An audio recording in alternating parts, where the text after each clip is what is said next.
Hello, welcome to the Cozy Sky Knits podcast. Today is Tuesday, June 10th.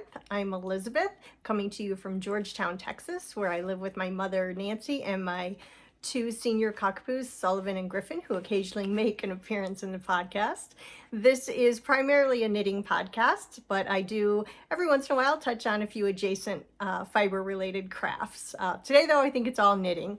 And if you are a returning viewer, welcome back and thanks for coming back and spending some more time with me. If you happen to be new, welcome in, and I'm so glad that you are giving this podcast a try. I hope that you find something here that inspires you or makes you laugh, whatever, just it brings you some joy during this time. So come on and sit down and chat with me, pick up a project, grab a drink, whether it's cold or warm drink, depending on where you're located, and let's have a good time here. I have a few finished objects. I think I have 3 of them, and just one whip to show you. That's my only active whip right now, but then I have lots of dream knitting I want to talk about, and I could use a little bit of opinion. So, all right, let's go ahead and get started. So today I am wearing a summer top that I made back in 2022. This is called the Gracious Tea. So, well, kind of, sort of. I followed the Gracious pattern from Espace Tricot from Melissa Clulow from Sonder Yarn when she owned Espace Tricot. It was a free pattern at that time. I think it's now a chargeable pattern, but it's a great pattern and I highly recommend it. I pretty much just followed the design of it in terms of stitch count and structure and construction, but I didn't follow the design in terms of the way the pattern was knit originally with striping, color block stripes, and I didn't do that. I just used a fingering weight yarn that I had in stash and just kind of followed, like I said, the construction and the stitch counts and what have you. I knit this in a yarn that's I don't think is any available any longer. It came from Kyla's lab, and it was her Silky Singles base. It is 70% superwash merino and 30% silk, so it's really got a nice drape to it. I'll show you, stand up here. I have it on with a blue linen skirt. And so it has a real nice drape, and it's pretty cool for a summer top here in Texas. It's good for an office type environment. I usually work from home, but sometimes I go out for meetings and stuff. But I was home today and I was very comfortable in the air conditioning with it. And this was a highly variegated yarn, which sometimes can be a little controversial.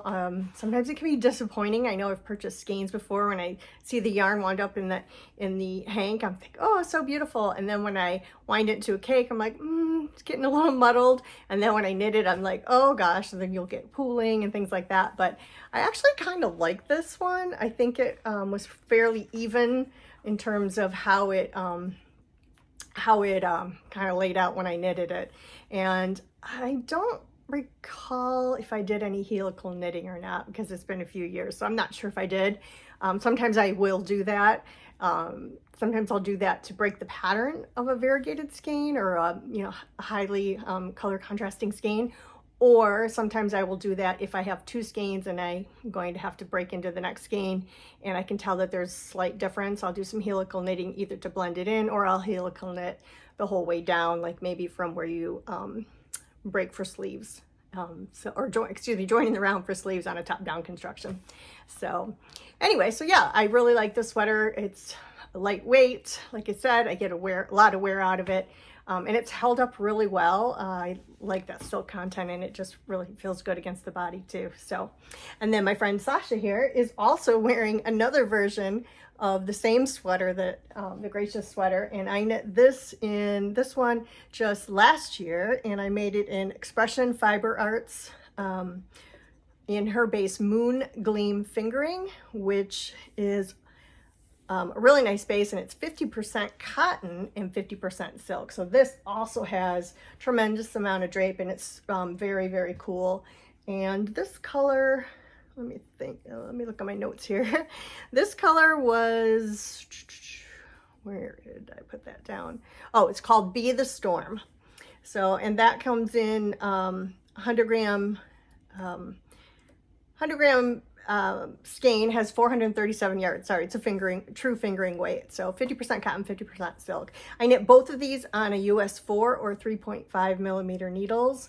And I think I just used the same needle for the ribbing too, or I might have dropped down one needle size, maybe a US 3. Yeah, I think it did drop down to a US 3, which would be what, 3.25 millimeters for the ribbing. And I just did, you know, a small, like an inch of ribbing on the cuffs. And this one I did twisted ribbing. I think on this one I just did plain.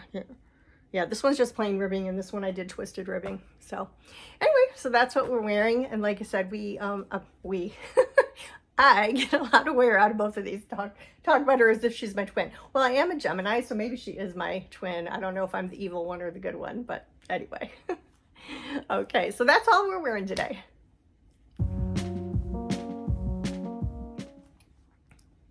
So let's talk about some finished objects that I have. I think I mentioned earlier I have 3 of them today. So it might sound like a lot, but actually it's really all socks. So anyway, I've been on a super sock kick. Been really stressed with work, and my comfort has been knitting socks. So anyhow, if you happen to catch the last podcast, I talked about kind of being naughty and putting aside my berries and bird tracks socks and starting a new project, which was the Hibernal socks. And I had finished one last podcast, and now I finished the mate. So I have the matching pair, and these were knit in the Fiber Co. Amble base, and this colorway is Daffodil. And this is got alpaca. It's wool, wool, 70% wool and 20% alpaca with 10% nylon, and it's 355 yards per 100 grams. I knit most of my socks on a US 1, which is a 2.25 millimeter.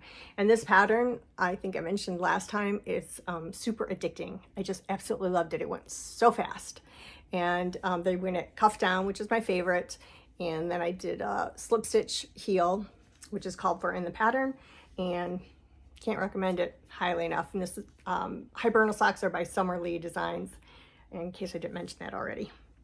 So that is one pair. Okay, so I wasn't as bad this time as last podcast, because I did work on my berries and bird tracks socks. So these are from 52 Weeks of Socks, Volume 2 by Yuka. And I knit these. You can see I finished the pair. So that's a good thing. That's centered. This has a center design, lace design. Now I put this one off center just so you can see how beautiful it is. But this is actually what goes down the center of the leg and the center of the foot. So you have 2 different charts that you're following as you're knitting these socks. And these were done toe up, which is not my favorite, but the socks are absolutely beautiful. And they have a textured heel, and I just love them. They were knit on a US 1, 2.25 millimeters, and I made the size 2. Oh, and my Hibernal socks I made a size medium, which was 64 stitches. And so these are size 2, also 64 stitches. And, oh, excuse me, I knit them in the Farmer's Daughter fibers. I can't talk today. I've been talking all day. I had a lot of meetings today. So anyway, Farmer's Daughter fibers in the Bear Paw sock base. And this color is called Mad Mardigan. So here's the pretty labels. And again, close up of the sock. Very happy that I finished those. I actually, it was one of those projects where I didn't super enjoy knitting them because they were fiddly from the get-go with the toe up. In my mind, I know a lot of people love toe up, but in my mind, it's a little fiddly. It's really not hard. I don't know what, it's just in my head. But I kept telling myself if I get through one repeat of the center thing, and then I was good. And actually, once I started, if I just kept at it instead of taking a break, I could get, you know, a couple of repeats done quickly. I ended up doing 8 repeats per sock. So from here up, I did 8 repeats of the center motif. So anyway, I'm looking forward to having these in the fall. I think they're absolutely gorgeous, and I'm very happy that I knit them. Will I knit them again? Probably not, but that's okay. I'm happy to have used, done another pattern from that book. I'm really enjoying those 52 Weeks of Sock books. So And then, as I mentioned, my job is really stressful right now, and I need just something mindless to get away from everything. And sometimes I'll just take, in between meetings, take a few minutes and knit a couple rounds. I needed something kind of mindless, and so I cast on a ribbed sock, no pattern. I just cast on 64 stitches. I did I don't even remember what I did, 1x1 rib at the top, and then I did a two inch cuff, and then I switched over to a 3x1, yeah, 3x1 rib. So it's kind of hard to see because it's so dark. But these are for my mom, actually. She wanted a pair of dark socks. She wanted black, and I just couldn't do pure black. So I found this yarn in my stash. It was also in the Fiber Co.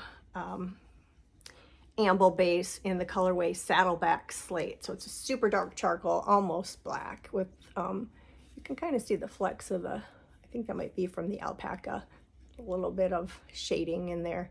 So super pretty, and she's very happy with them. So she'll get a lot of wear out of these in the winter. So those are my 3 finished objects.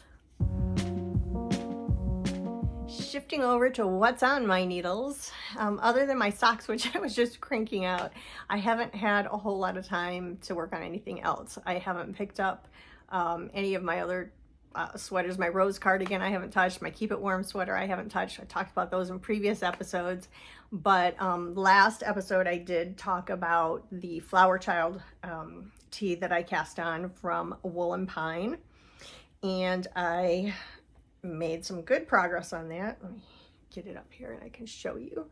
So I got, sorry, it's a little bunched up. I should have put this on a bigger needle. I got through the beautiful lace yoke, and I've actually just gave it a steam block to kind of open it up and do a fit check on it. And it is fitting a little. I'm knitting the size 36, and I'm knitting this in Suburban Stitcher sock base in the colorway Jane. This is just a yarn cozy from my shop, but the colorway Jane, and which is a really nice base and a beautiful color.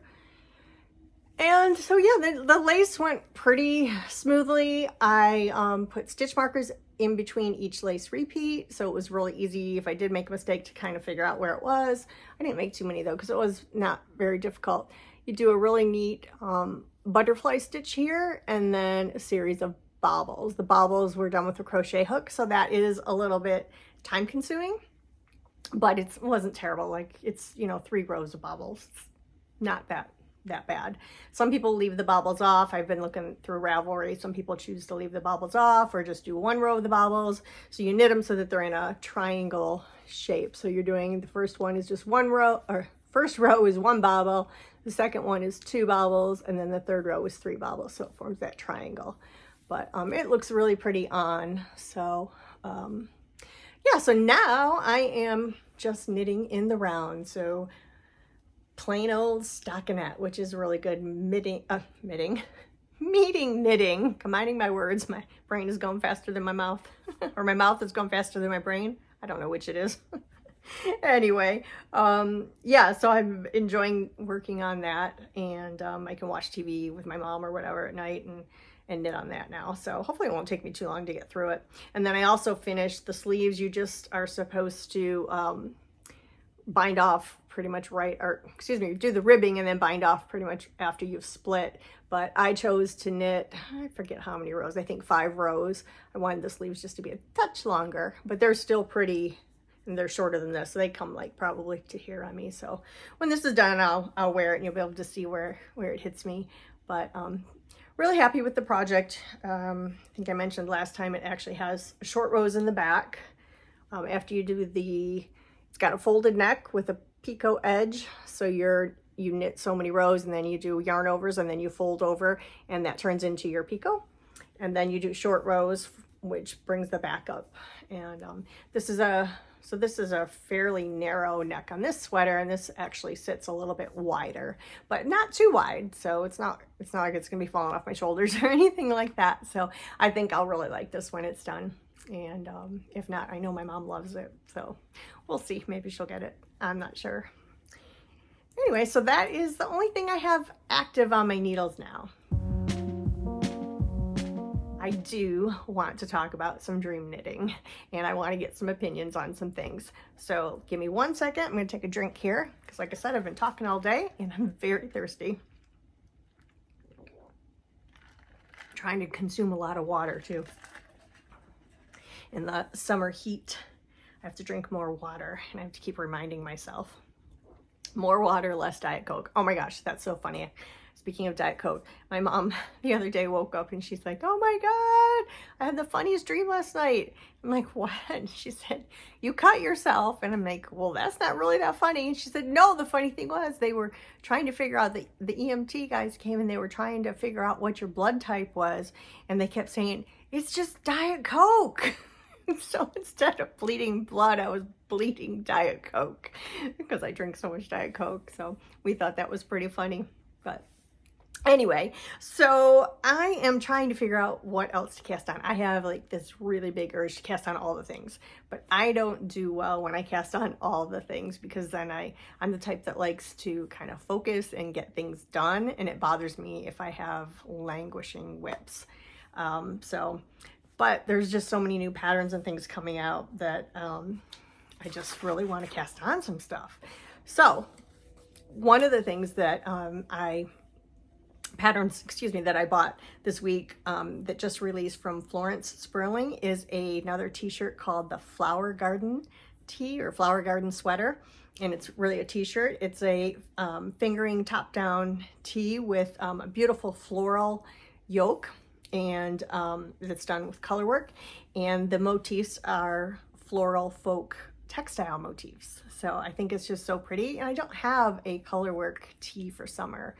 Other than, well, I have my Miserina, but I don't have like that style of a color work sweater for summer. So I think that would be really pretty. And even into the fall, I'd be able to wear it. So I really want to go through my stash this weekend, and I'm sure I have enough yarn. I have so many skeins of fingering weight yarn because it is fingering weight. So I'm sure I can come up with something to make for the background, something neutral for the background. And then I have so many mini skeins or even just remnants of beautiful sock yarns from projects that I made that I'm sure I can come up with something really pretty for the yoke. So that is high up on my list to start. And let's see what else. I've also bought a pattern from Lily Pearsall from the Curatorial Knits podcast. She released her first sweater pattern back in May, and it was called the Curator Sweater. It's a beautiful sweater. She did it, it's DK weight. She held, I believe, fingering and mohair. It's really gorgeous top-down sweater with European shoulder construction, and she has options for cables that go down the shoulders. And so beautiful detail down the shoulders, and I think you can go down, they go from the shoulder down to the arm, and some armhole, and some people did continue the cabling down, so that was also pretty. And she gives you a lot of different options in terms of fit. Her focus, she has bust darts, and her focus on the thing was really the construction of the shoulders and focus on the fit and then just the elegance of the design. So it's not too busy or anything like that, and it's really pretty. So I do want to also cast that on, but I don't know, I think maybe I'll wait until closer in the fall to cast that on, because that will be a winter sweater. So yeah, maybe I will. But anyway, I just wanted to talk about the pattern because I think it's really beautiful.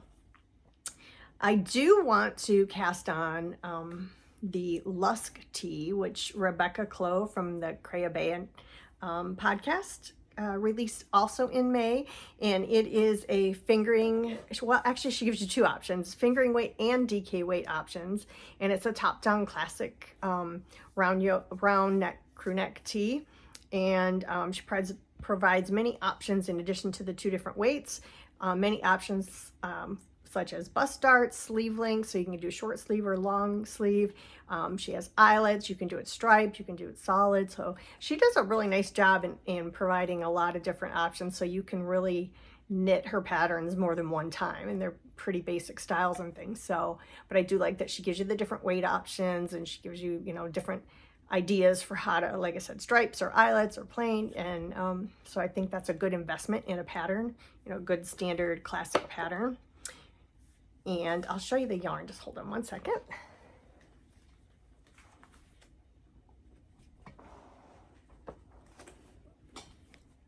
Sorry about that.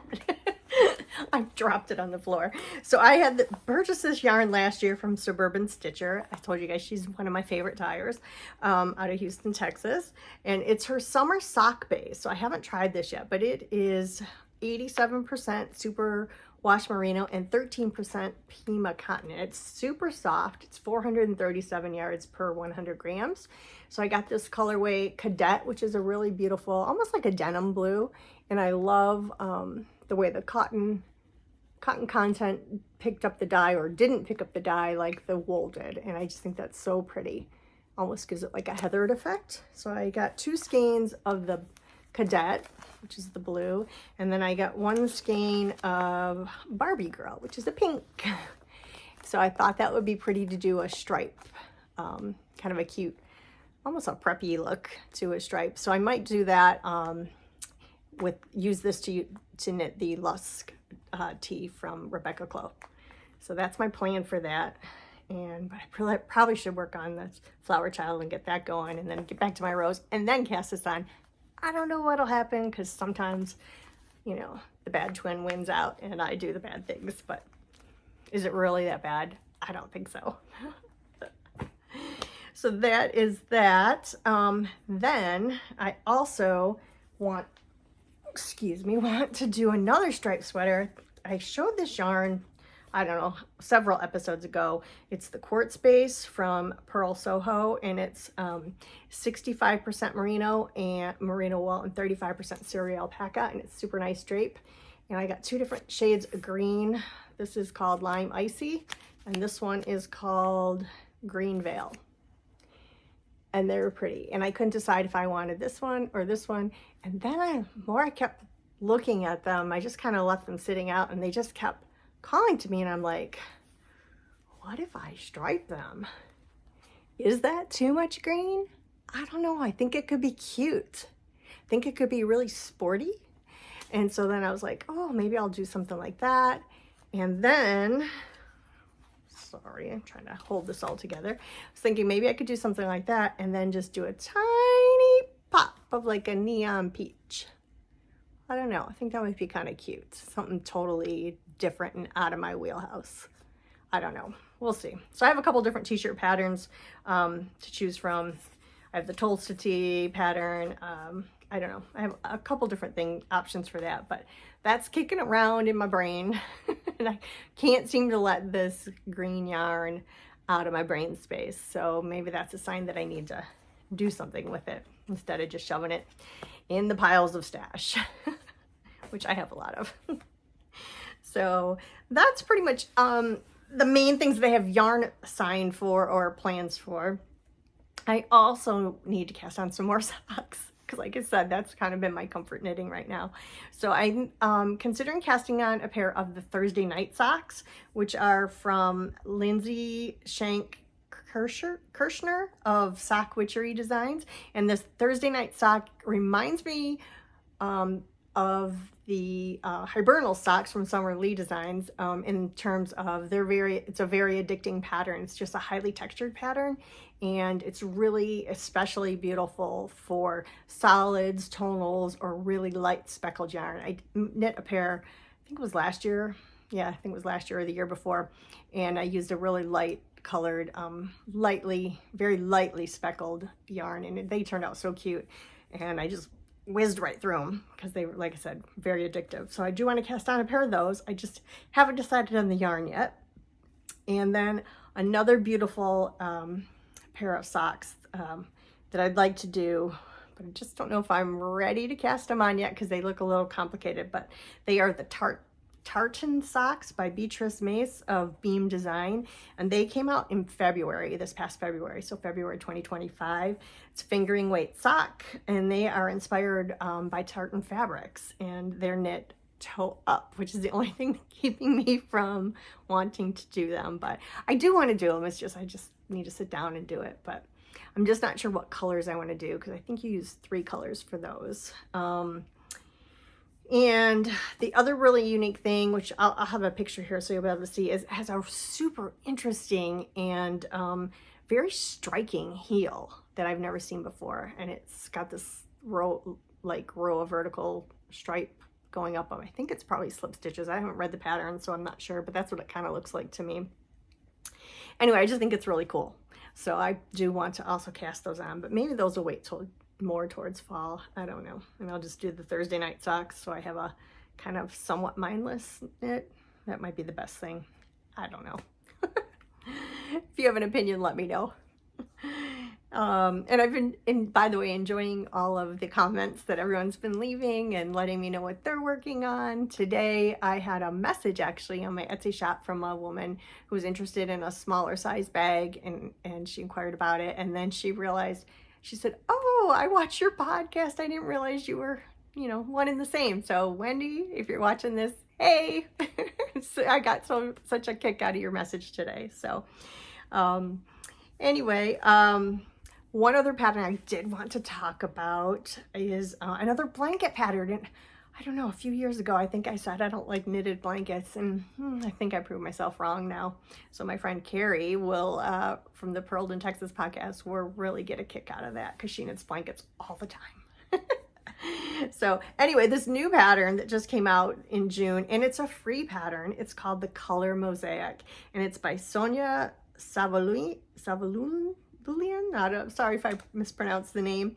And it's an Aran weight colorful blanket that's knit in garter stitch mosaic shapes, and they are put together to resemble a quilt, and it's quite beautiful. Again, I will insert a picture. I just think it's very striking, and because I do quilt and I have a lot of friends that quilt, it's maybe appealing to me because of that as well. But I don't think I'm going to start it right now, but I just think it's super pretty, and it's on my radar. So I wanted to point it out in case maybe one of you are interested in it. And like I said, it is a free pattern. So check it out and give it some love, give it some likes on Ravelry, and try to boost it up for her.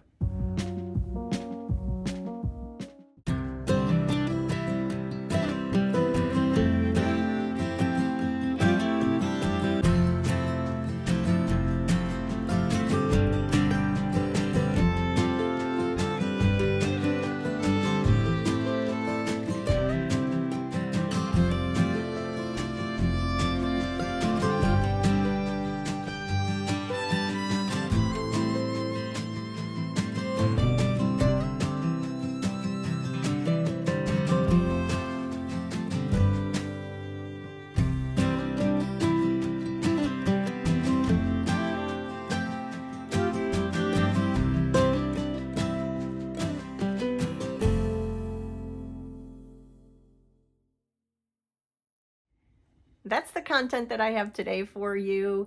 Hopefully you found something to inspire you, and maybe you can share some of your knitting plans. I know a lot of people are knitting summer garments. I don't wear a lot of tank tops, so t-shirts are about it for me for summer.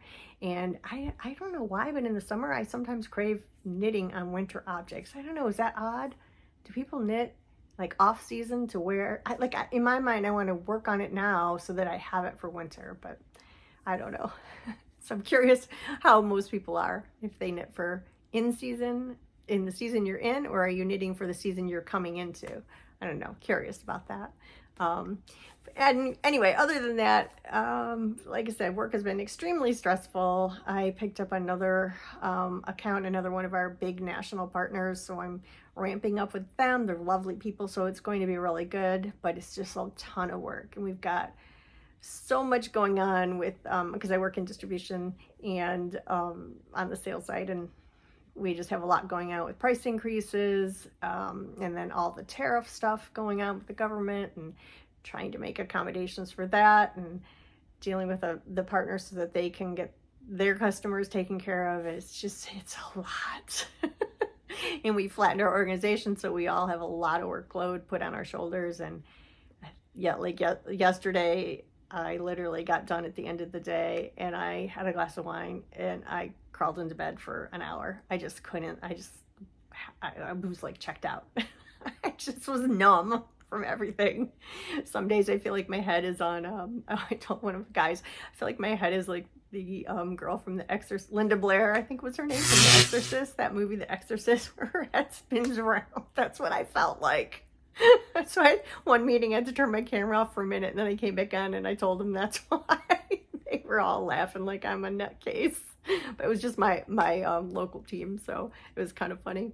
Anyway, so yeah, that's about it. My mom and I, we had some gutters installed on our house because this house we bought didn't have gutters. It only had like partial gutters, and we've been getting so much rain. I'm like, we really need to invest in some gutters. So we had that done last weekend. That went really smoothly, so that was good. And it rained today, so we were excited to see the water coming out the bottom of the gutters. I mean, how lame is that? But that was our excitement.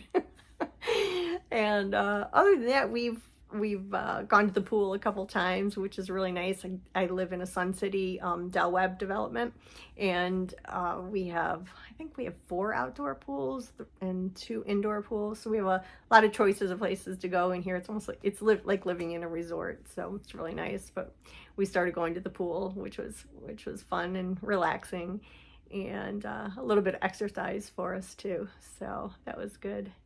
Yeah, and what else have we been doing? We started a new TV show. I'm not a huge TV watcher, but we did start a new TV show. My next door neighbor recommended it, called The Better Sister, with Jessica Biel. And I can't remember the other gal's name that's in it. Elizabeth Banks, maybe, yeah. Anyway, it's a kind of a mystery thriller. I don't know. It's caught our attention. I think we're 8 episodes in. I don't even know how many seasons there are. We're in season 1, episode 8, which is pretty good for me. So, but you have to pay attention. So I can only have mindless knitting when we're watching it. But it's good. I like it. It's a little different for me, but I do like it. So watching that, and then we found some really good shrimp. We love shrimp, and for years, our local grocery store here in Texas is called H-E-B, which is a store that originated in San Antonio. If you're not from Texas, that's what it is. But it's now a chain that's just gone through the state. And they have it's a really nice store, a nice selection. And anyway, for years we would see different locations because we've moved so much, but we would see in the summertime, they'd have like a tent set up with guys that would come and do shrimp boils, crawfish boils, and all that kind of stuff. And we always used to, kind of talk about it. It would smell good, but we never got it. I don't know why. Well, my mom and I decided to finally try it, and oh my God, it's so good. So we plowed through a pound of peel and eat shrimp. They were really spicy, but it was so good. And we had sausage too. And then we went back the next weekend and got more. So we're kind of chowing down on shrimp these days. It was Gulf shrimp. It was so good, so sweet. And then the spicy seasonings, it was just really nice. And then you eat it hot because you get it and just bring it home and eat it. And then we also put it in the fridge and had we had some leftovers and we put it in the fridge. It was good cold too. So we've been enjoying that. So yeah, that's about it. That's like the start of our summer. So anyway, I think I'll wrap up now. I've been jabbering long enough. Hopefully you all got some making done while you were listening to me. If you have any ideas for any of the things I talked about, please comment, let me know. I'm open for ideas and opinions, so it's always fun to hear what other people think and think I should do, and or what they've done, what they're knitting on. So I enjoy that. Like I said, if you are returning, thanks again for coming back. I so enjoy connecting with people, and knowing that people are returning really, it's gratifying for me. So, and if you're new, I hope that you enjoyed this podcast. And if you would like to, you can subscribe and hit the bell so you'll find future episodes as they come up. I do try to post an episode every 2 weeks. So I think I'm trying to film either on Sunday, Monday, Tuesday timeframe, depending on my work schedule and how I feel on the weekend. And then I'll take a day or 2 to edit, and then try to get it up like on a Thursday or by Friday at the latest. So that's about it. Hope you enjoyed this, and I hope that your making is bringing you joy, and I hope that you are living your life with kindness in your heart and leading with compassion, and just having a good time. So enjoy your summer, and I will catch up with you in a couple weeks. Thanks again. Bye-bye.